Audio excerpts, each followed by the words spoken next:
Seat.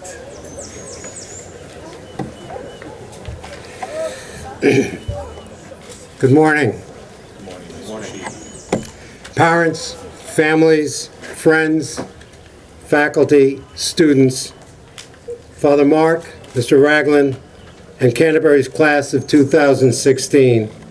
Welcome to Canterbury's 99th commencement exercises.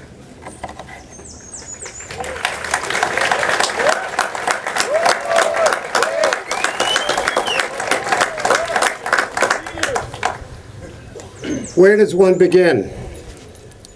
After 26 years of commencement remarks to Canterbury students, what else is there to say? Each year, I've reviewed the events leading up to graduation and have reflected on local or worldwide situations. I suppose I could expound on the upcoming national election and comment on the depths of which campaigns can sink. But today is a day for celebration and accomplishments. Suffice it to say that the campaigns to this point appear to exhibit the antithesis of what our 5 values are and what they mean to us. Rather than go on speaking about this past year and events that have occurred during the centennial year, I think it might be worthwhile to let others recount their thoughts on the Canterbury experience.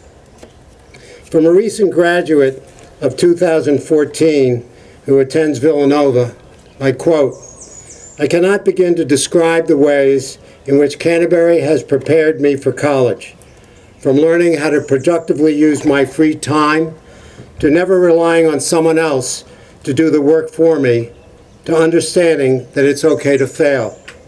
Canterbury taught me all these important lessons. I look back on my 4 years with gratitude and respect for all the people who have helped me be the person I am today."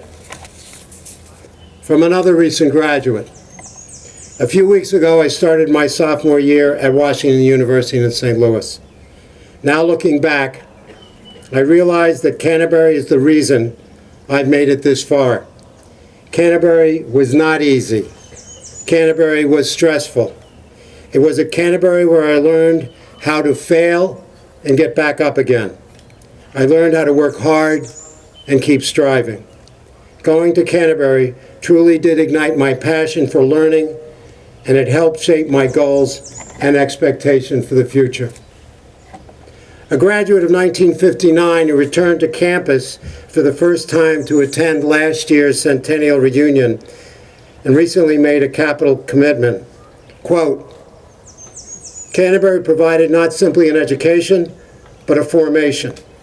And formation is made up of 3 areas. The first, spiritual and moral values, which for Canterbury is summed up by the motto, Super Cetari Semel Traditae Sanctis Fidei, to contend earnestly for the faith once handed down to the saints. The second part is community, being close and yet respecting privacy and boundaries, while observing a code of conduct upholding personal and academic standards is essential to provide the setting for ethos or character, the final element of formation. Our ethos is something that goes with us throughout our lives. A formation comprises values, community, and ethos. Canterbury is indeed the school that I thought it was, and that I was being offered a great privilege in having the opportunity to continuing the school's mission. I believe these 3 graduates clearly reflect how Canterbury impacts the lives of those who attend. Whether immediately or in time, our graduates embrace and live as individuals of character and commit to living a life of service and achievement.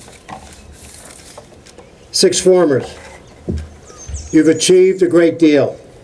Take pride in the education and the life you've experienced here, and strive to make the next chapter in your lives reflective of what Canterbury holds near and dear. I conclude with this quote from Ralph Waldo Emerson.